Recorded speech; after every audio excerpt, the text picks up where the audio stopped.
오늘 우리에게 주신 하나님의 말씀은 사무엘상 29장 1절에서 11절 말씀입니다. 구약성경 사무엘상 29장 1절에서 11절 말씀입니다. 제가 갖고 있는 성경으로는 457페이지 있는데요. 사무엘상 29장 1절에서 11절 말씀입니다.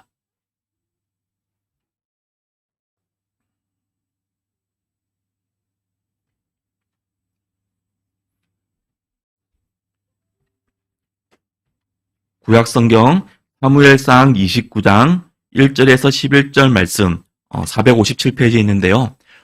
다 찾으신 줄 알고 제가 하나님의 말씀을 봉독하도록 하겠습니다.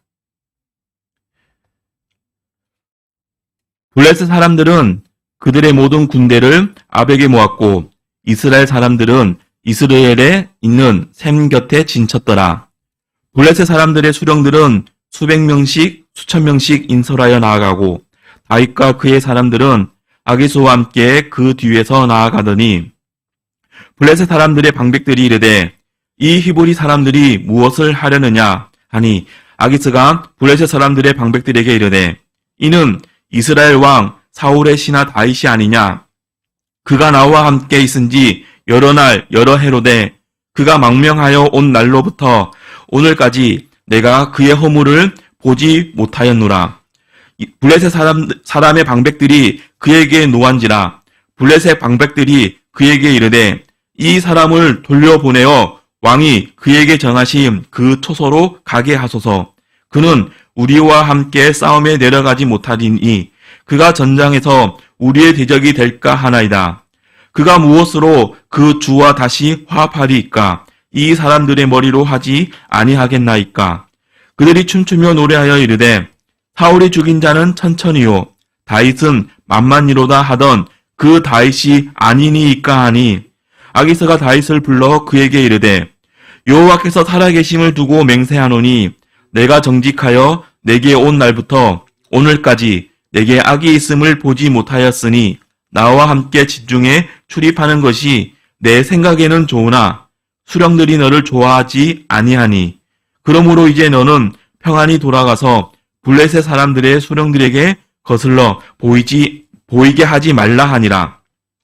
다윗이 아기스에게 이르되 내가 무엇을 하였나이까? 내가 당신 앞에 오늘까지 있는 동안에 당신이 종에게서 무엇을 보셨기에 내가 가서 내 주 왕의 원수와 싸우지 못하게 하시나이까 하니 아기스가 다윗에게 대답하여 이르되 내가 내 목전에 하나님의 전령같이 선한 것을 내가 아나 블레셋 사람들의 방백들은 말하기를 그가 우리와 함께 전장에 올라가지 못하리라 하니 그런즉 너는 너와 함께 온 내 주의 신하들과 더불어 새벽에 일어나라.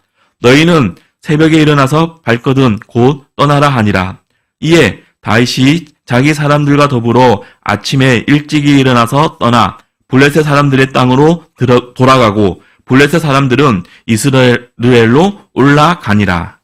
아멘. 이 시간에는 하나님 앞에 봉헌 찬양하네. 주님의 높고 위대하심을 내 영혼이 찬양하네.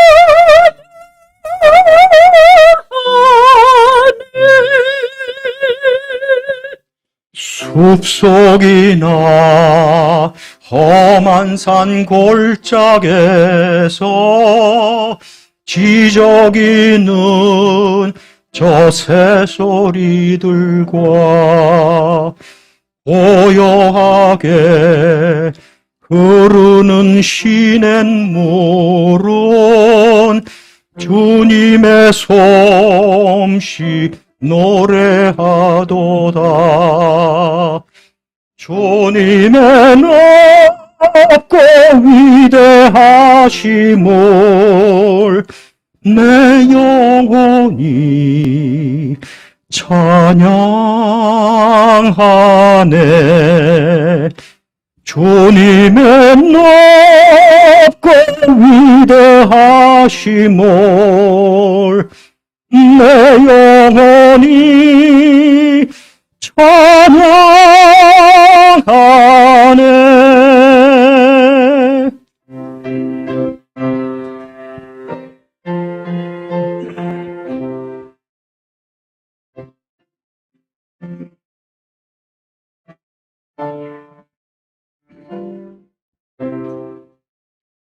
내 주 예수 세상에 다시 올 때 저 천국으로 날 인도하리. 나 겸손히 엎드려 경배하며 영원히 주를 찬양하리라. 주님의 위대하심을 내 영혼이 찬양하네.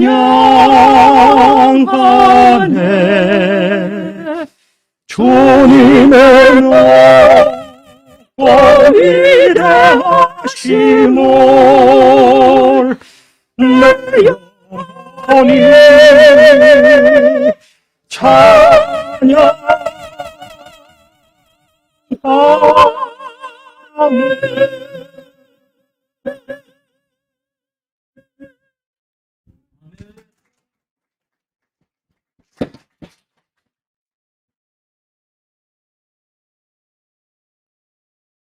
아기수가 뭐라고까지 말했다고요? 너희와 우리가 보시 되고 거짓이 하나도 없는데 이번에 나가서 공을 제대로 세우면 내가 종신토록 나의 경호대장이 되리라.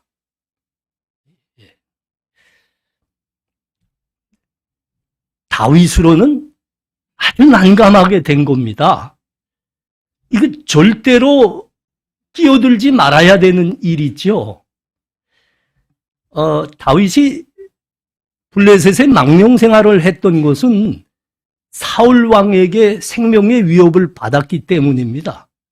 그래서 이렇게 망명 생활을 하고 있는데, 그러니까 아기수 왕에게는, 블레셋 왕에게는 잘 보여야 되고, 그렇다고 자기 동족인 이스라엘과는 촉을 지지 말아야 되는 거죠. 왜 그렇죠? 이거는 다윗이라는 사람의 특별한 신분 때문입니다. 하나님께서 그를 이스라엘의 왕으로 기름 부으셨거든요. 이스라엘의 진정한 왕은 다윗이거든요. 근데 지금 도래한 상황이 어떤 상황입니까? 다윗으로 하여금 블레셋 편에 서서 자기 동족인 이스라엘 사람들을 살려고 하는 전쟁으로 지금 몰아넣고 있는 겁니다. 이거 자칫하면 정치적으로 아주 매장되는 일이었고, 이스라엘 왕은 고사하고 이스라엘에 돌아갈 수 없는 그런 상황이 이제 벌어지게 되는 겁니다. 더 안타까운 게 뭡니까? 이 딜레마와 같은 정말 이 난감한 이 상황에 빠진 것은 다윗의 실수 때문입니다. 스스로 범한 겁니다. 스스로 범한 겁니다. 하나님께서는 그를 이스라엘의 왕으로 세우셨습니다. 그러므로 그에게 고난과 역경의 삶을 겪도록 하셨습니다.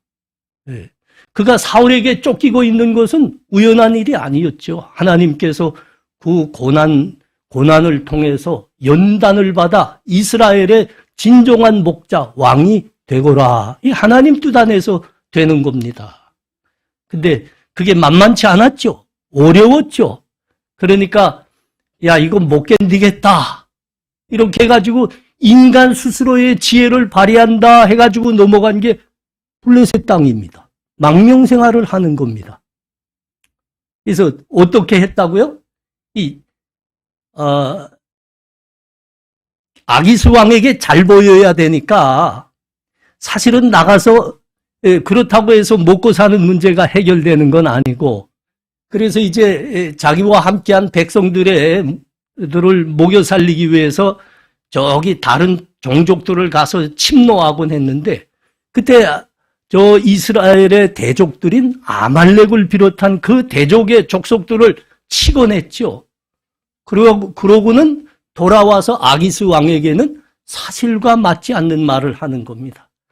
우리가 유다 남방 족속을 치고 왔습니다. 이렇게 말하곤 했거든요. 그러니까 이 아기스는 이제 다윗에 대해서 완전히 신임하게 되었고, 그러니까 전쟁이 발발했는데 당신이 앞장서거라 이렇게 된 겁니다. 당신이 이 나라에서 나의 경호대장으로 되기 위해서는 나한테만 잘해서는 되는 게 아니고 모든 장군들에게 그걸 보여줘야 하노라. 그래서 이 전쟁에 지금 들어갈 수밖에 없는 거죠. 스스로 판 함정입니다. 스스로 들어가 버린 딜레마입니다. 여기서 다윗이 하나님께서 왕으로 기름 부으신 것을 돌아보면서 야, 나 이 전쟁에서 이거 빠져야 되겠다 이렇게 보십시오. 그러면 블레셋 사람들에게 칼에 목이 달아나는 거고요. 그렇다고 이 사람들이 요구하는 대로 그 전장에 앞장섰다가는 이스라엘에는 다신 돌아갈 수 없는 겁니다. 왕은 두 번째 문제입니다. 다시는 돌아갈 수 없는 그런 처지에 들어가는 겁니다. 이 문제를 어떻게 해결할까? 이 문제를 어떻게 해결할까? 문제죠. 그때입니다. 이스라엘과의 전쟁에 참전하고 있던 블레셋의 장군들이 하나같이 들고 일어나는 겁니다. 아니, 다윗과 그의 군사들이 자기들 블레셋 군사들 중에 있는 것을 보고 기겁을 한 겁니다. 아니, 저자가 왜 우리들 중에 끼어 있습니까? 이렇게 된 거예요. 아니, 저자는 우리의 원수가 아닙니까?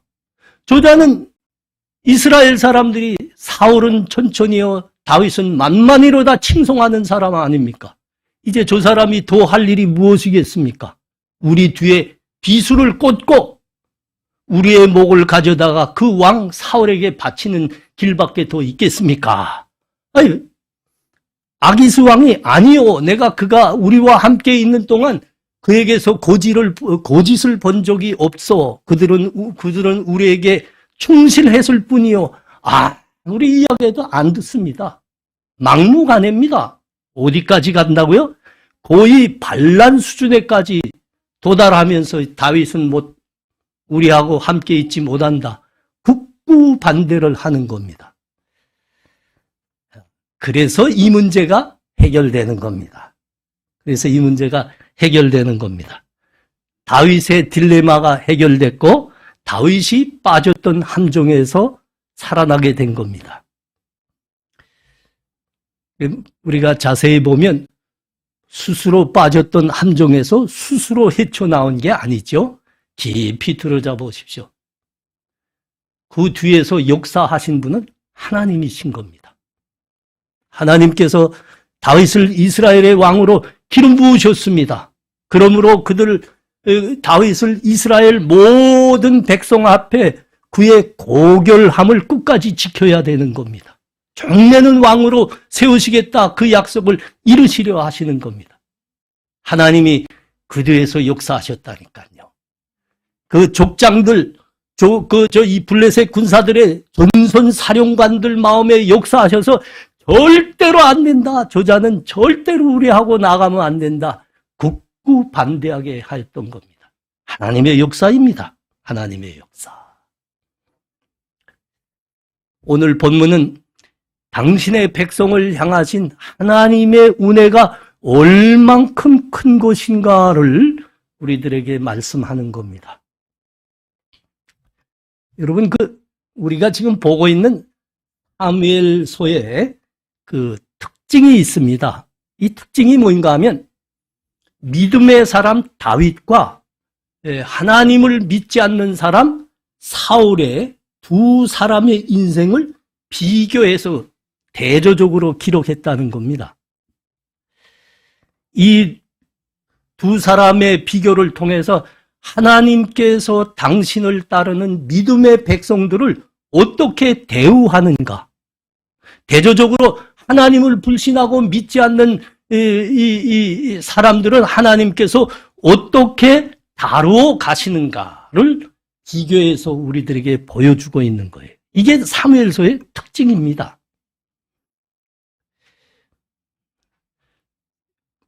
여러분들의 생각에는 믿음의 사람 다윗과 불신의 사람 사울 중에 누가 하나님 앞에서 더 큰 죄를 범했다고 보여집니까?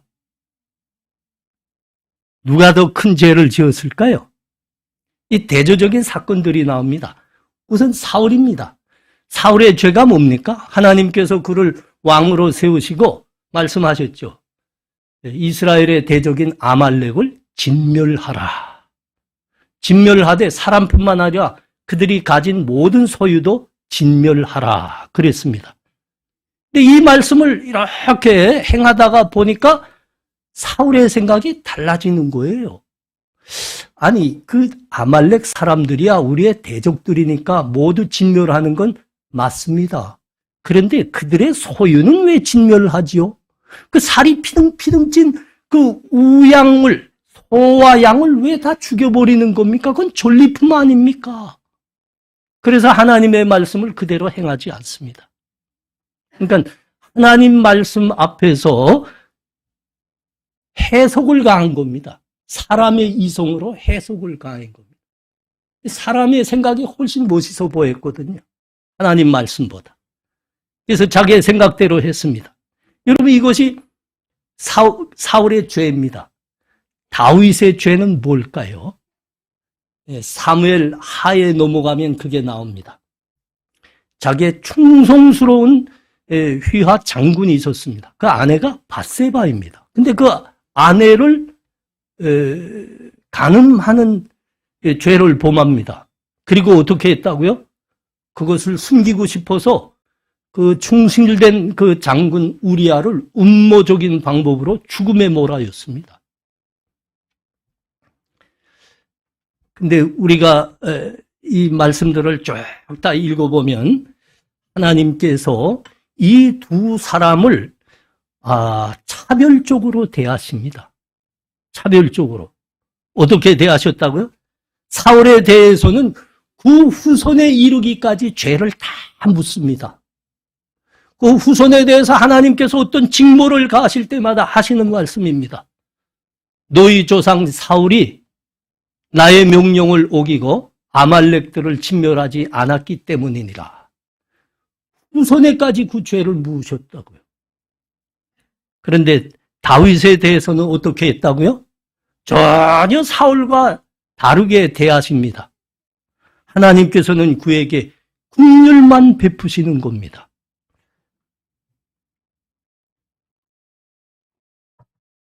여러분이 사무엘사에 가면 제일 놀라운 사건이 뭘까요? 사무엘하. 제가 목사로서 매일 빠짐없이 성경을 연구하고 기도하는 데 의하면 사무엘하에 가면 제일 놀라운 게 뭐인가 하면 다윗의 왕위를 솔로몬이라는 아들이 잇는다는 겁니다. 나는 이거 경악하게 생각합니다. 아니, 그 사람이 아들들이 많았다고요. 왜 솔로몬입니까? 이게 솔로몬은 이게 밧세바와 다윗이 이게 만나는 자체가 이게 믿음의 사람으로는 이해할 수 없는 사건 아닙니까? 근데 왜 그 아들이 그 왕위를, 그 이스라엘의 그 귀한 왕위를 넘겨받는다는 겁니까? 종실의 아들들도 꽤 됐다고요. 예를 들면 여러분 우리 지난 시간에 봤던 아비가일은 얼마나 믿음으로 지혜롭고 아름다운 여자입니까? 그의 아들도 있습니다. 근데 솔로몬은 밧세바 사회에서 난 아들이에요. 왜 그 사람이 다윗의 왕위를 넘겨받아야 됩니까? 여러분은 이게 좀 생각 좀 안 해보셨습니까? 어떤 사람들은 그럽니다. 아니, 그 다윗의 아들들 중에서 솔로몬의 지혜가 가장 특별했기 때문이 아닙니까? 여러분, 그런 인식은 말이죠. 성경을 대표적으로 제대로 보지 못하는 안목입니다. 전혀 아닙니다. 여러분, 솔로몬이 갖고 있는 그 특별한 지혜는 그의 기도를 통해서 하나님이 허락하신 거지요. 솔로몬이 그 지혜의 원인이 아니고요. 하나님이 그 지혜의 원인이십니다. 왜 솔로몬입니까? 이거죠. 여러분, 이것이 하나님께서 믿음의 사람들과 하나님을 믿지 않는 사람들을 어떻게 구별해서 대하시는가의 대표적인 사건입니다. 대표적인 사건. 우리가 사람의 이성으로 보면 그 죄를 범한 그 사이에서 나온 이 솔로몬 말이죠.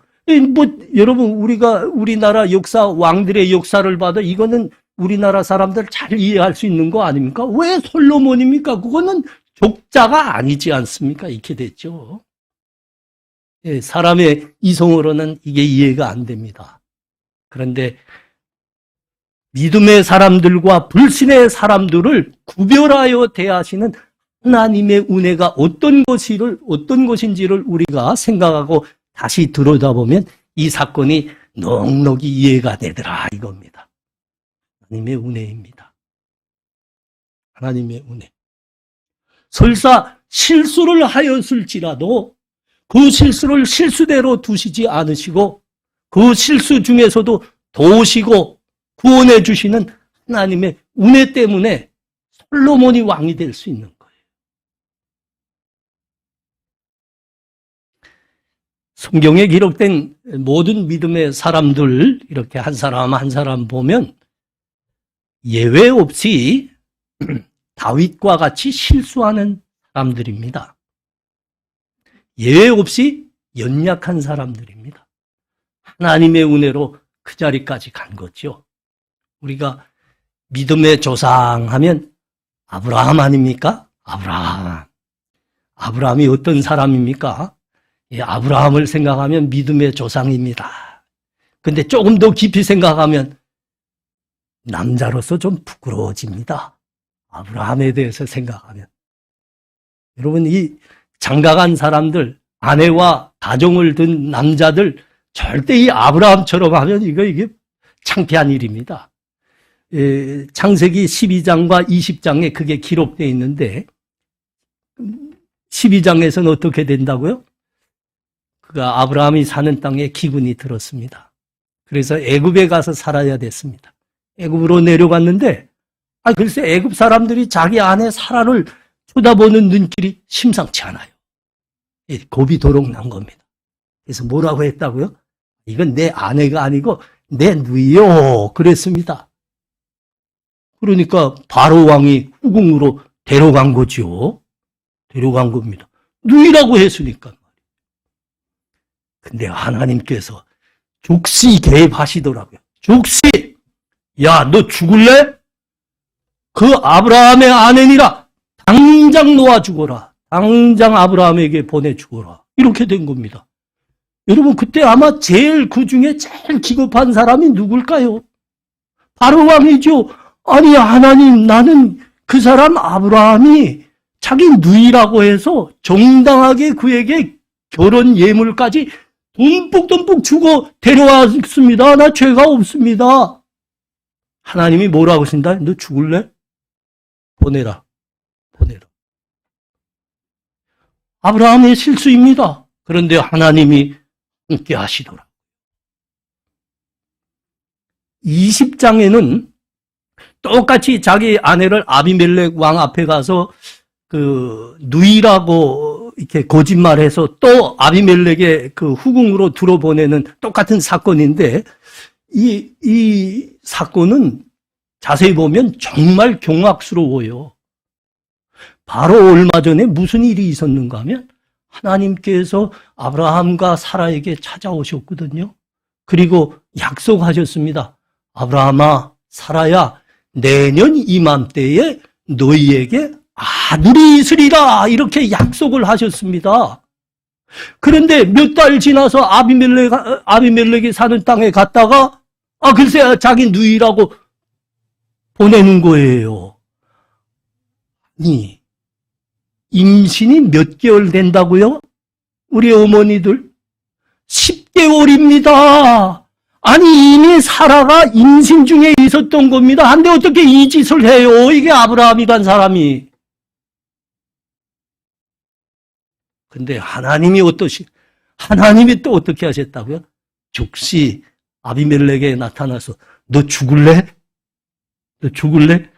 그 아브라함의 아내니라 당장 돌려보내거라. 너 그러지 않으면 죽는다. 그래서 아브라함의 일이 다시 제대로 돌아갔더라. 이거 아닙니까? 여러분, 하나님의 은혜가 뭐이라고요? 사람이 연약합니다. 그래서 실수도 합니다. 그러나 하나님의 은혜는 그 실수대로 놔주지 아니하시고 그 실수대로 완전히 파산하거나 파멸당하지 않도록 도와주시고 구원하시는 은혜더라 이겁니다. 여러분, 이것이 오늘 본문이 우리들에게 충고하는 하나님의 은혜입니다. 실수 중에도 완전히 파산당하고 멸망하지 않도록 하나님께서 함께 하시고 도우시더라.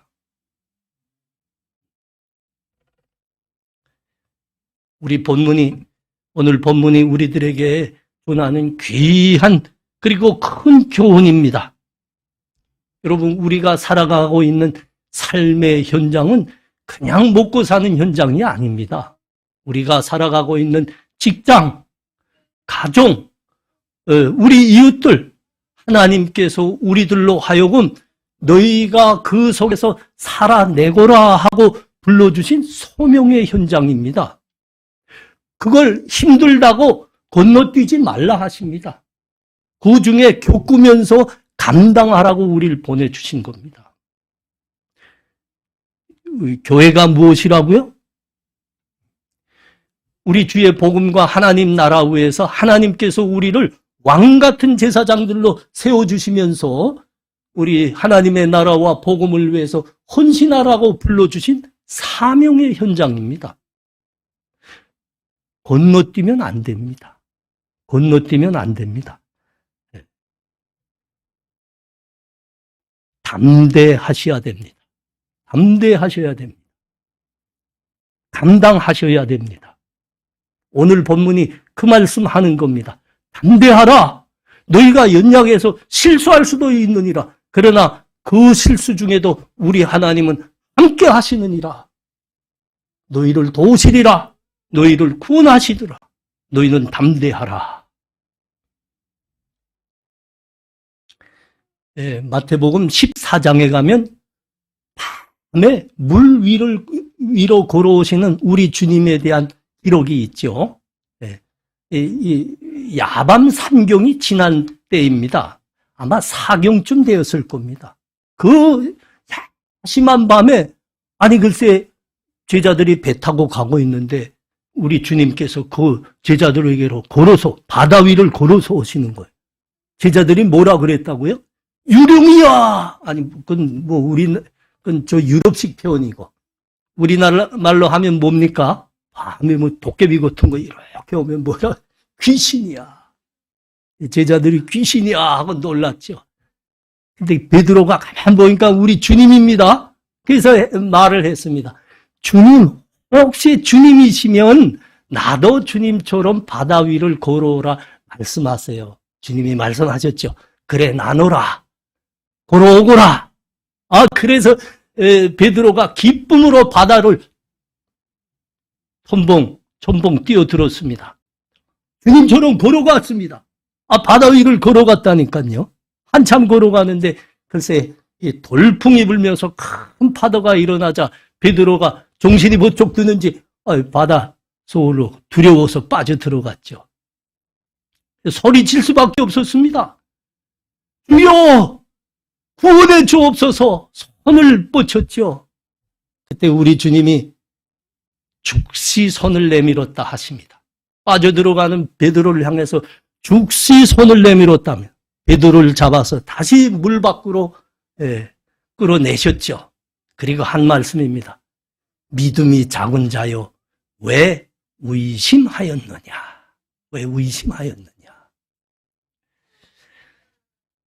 사람들은 베드로에 대해서 조금 비판적인 시각을 갖고 있어요. 이런 겁니다. 베드로는 성급하다. 베드로는 즉흥적이다. 그래서 해동배 치면서 남보다 먼저 뛰어들었다가 늘 실수하곤 한다. 그 말이 맞을 수 있습니다. 그러나 이 사건을 자세히 우리가 들여다보면 베드로가 그 야밤 사경에 제자들을 향해서 바다 위를 걸어오시는 그 주님을 보고 너무 기뻤습니다. 그 주님을 먼저 맞이하고 싶었습니다. 그래서 주님께 그런 거죠. 주님이시거들랑 나도 주님처럼 걸어오라 하세요. 그래서 주님을 먼저 맞이하려고 들어갔다니까요. 그런데 바람 앞에서, 파도 앞에서 겁이 나서 빠져 들어갔습니다. 여러분, 그 사람들 말대로 그 바다에 뛰어들지 않았다고 하면 빠지지도 않습니다. 여러분, 빠지지도 않습니다. 실수할 거 없습니다. 그런데 더 중요한 게 있다는 거 아셔야 됩니다. 더 중요한 게 뭐라고요? 그 바다에 뛰어들지 않았다라고 하면, 그러므로 실수함으로 믿음이 작은 거 아닙니까? 실수함으로 바다에 빠져 들어가 보지 않았다고 하면 그 순간에도 즉시 손을 내밀어 구원해 주시는 우리 주님의 구원의 은혜를 맛볼 수 없었다는 겁니다. 여러분, 이 부분이 중요합니다. 잊으시면 안 됩니다. 그래서 그때 3년 우리가 그 제자들이 주님과 함께 동고동락하고 어느 날 주님이 물으셨습니다. 너희는 나를 누구라 하느냐? 사람들은 뭐라고 하지? 그런데 너희는 나를 누구라 하느냐? 그때 다른 제자들은 다 침묵했습니다. 그런데 베드로가 대답했습니다. 그 자리에 일어서서 주는 그리스도시요 살아계신 하나님의 아들이십니다. 아들이십니다. 우리 주님이 얼마나 기뻐하셨습니까? 그 고백을 들으시고 내 이름은 이제부터 시몬이 아니고 베드로라. 내가 그 반석 위에 내 교회를 세우리라. 여러분, 여기서 우리가 놓치면 안 되는 게 오늘 본문이 하시는 말씀입니다. 베드로가 다른 제자들은 다 배 안에 있었지만 우리 주님과 함께 하고 싶어서 그 바다에 뛰어들지 않았으면 그 실수도 안 한다고요. 그러나 더 중요한 게 뭐가 있다고요? 그 실수를 하지 않았다고 하면 그 실수 중에도 즉시 손을 내밀어서 붙잡아 구원해 주시는 우리 주님의 은혜를 맛보지 못했다는 겁니다. 구원의 은혜입니다. 그래서 베드로가, 다른 제자들은 침묵했지만 베드로는 고백할 수 있었습니다. 주는 그리스도시요 살아계신 하나님의 아들이십니다.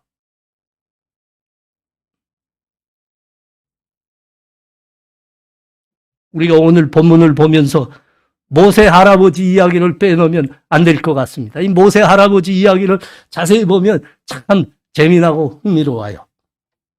왕자 교육받은 사람 아닙니까?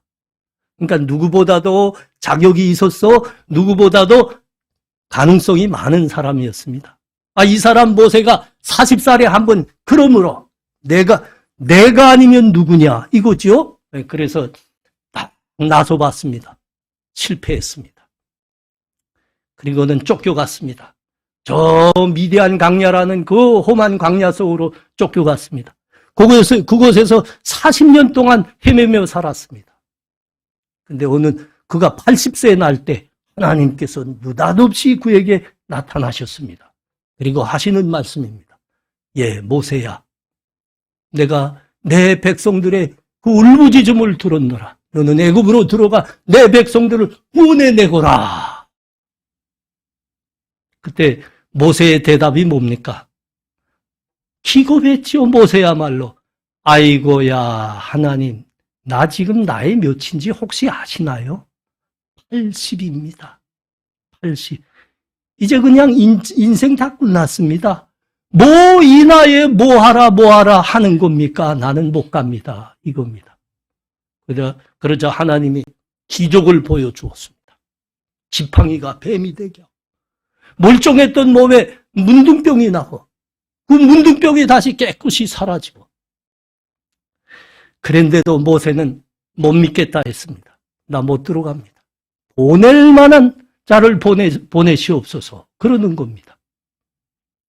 이 하나님은 가라 하시고 모세는 못 가겠다 하는 이 신경이질이 그 출애굽기 3장과 4장의 전면에 나와 있습니다. 이게 신경이질이 얼마나 오랫동안 계속됐다는 겁니까? 하나님과 모세 사이.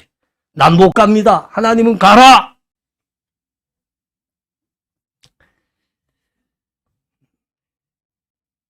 그렇게 자신에 대해서 자신감이 없었습니다. 인생에 대한 소망마저 없었습니다. 그러던 이 모세가 바로의 온 군사들이 이스라엘을 향해서 홍해바다로 몰려들고 있었습니다. 사람들은 그걸 보면서 이전 다 죽었다 아우성을 치고 있었습니다. 여러분 그때 모세가 뭐라고 외쳤습니까? 너희는 두려워하지 말고 가만히 서서 여호와께서 오늘 너희를 위하여 행하시는 구원을 보라. 너희가 오늘 본 애국 사람을 영원히 다시 보지 아니하리라. 여호와께서 너희를 위하여 싸우시리니 너희는 가만히 있을지어다. 아니 어떻게 모세에게 이 믿음이 있었겠으면 나는 못 갑니다. 보낼 만한 사람 보내주십시오 했는데 어떻게 모세에게 이 믿음이 있는 겁니까? 그렇죠. 여러분 하나님께서 애굽 땅 모세를 통해서 저 바로 앞에서 행하신 10재앙의 기적의 운해를 모세가 직접 거기서 함께 경험한 겁니다.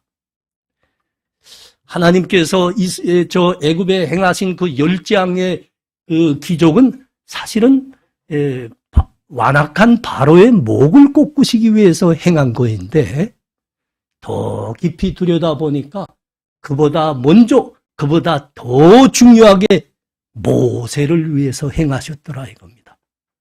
모세의 믿음이 너희는 가만히 서서 하나님께서 너희를 위해서 싸우시는 것을 목도하라 보라. 이 믿음을 위해서 하나님께서 바로 왕 앞에서 10재앙의 기적을 먼저 행하신 겁니다.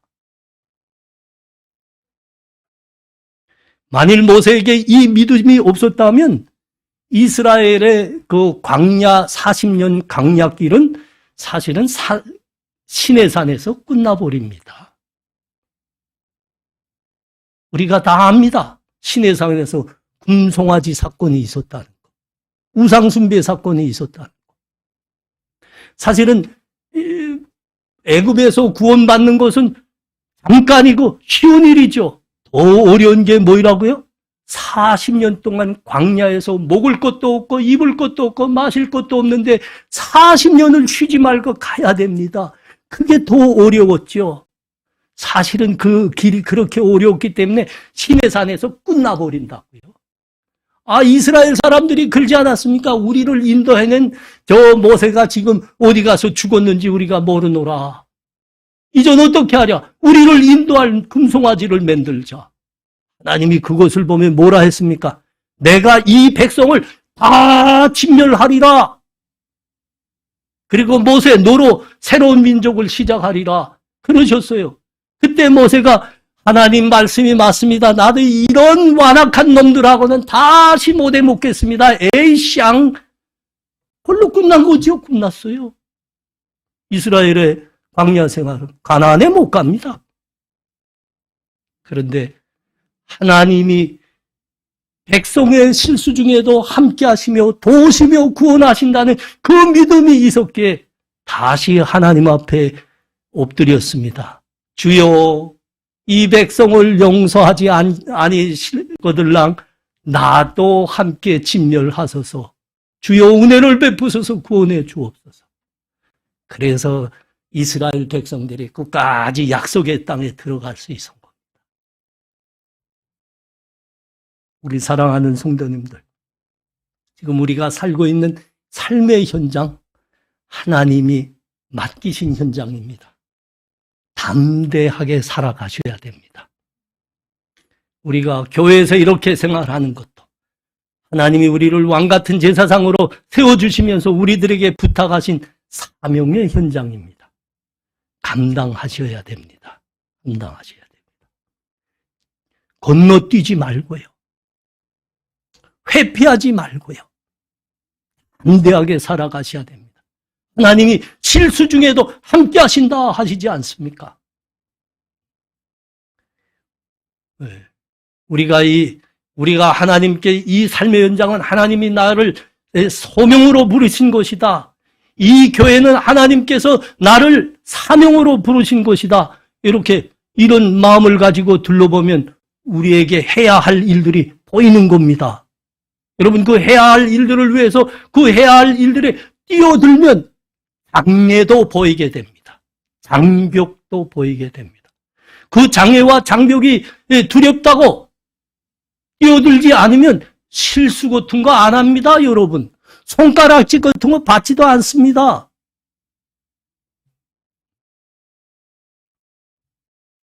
그러나 하나님은 건너뛰지 말라 하십니다. 감당하라 하십니다. 너희가 겪으면서 감당해내라 하신다고요. 어찌할 겁니까? 오늘 본문이 말씀합니다. 하나님 의지하거라. 하나님은 너희 연약함을 아신단다. 하나님은 너희 실수 중에도 함께 하시며 너희를 도우시며 구원하시는 하나님이란다. 이 하나님을 의지하거라. 우리 하나님 맡기신 삶의 현장, 복음의 현장에서 담대하며 실수 중에도 우리를 도우시는 하나님을 붙드시는 우리 성도들 다 되시기 바랍니다. 이 시간 우리 다 함께 통성으로 기도하는 시간 같습니다. 우리 기도할 때 이렇게 기도하면 좋겠습니다. 하나님, 다윗이 실수하였습니다.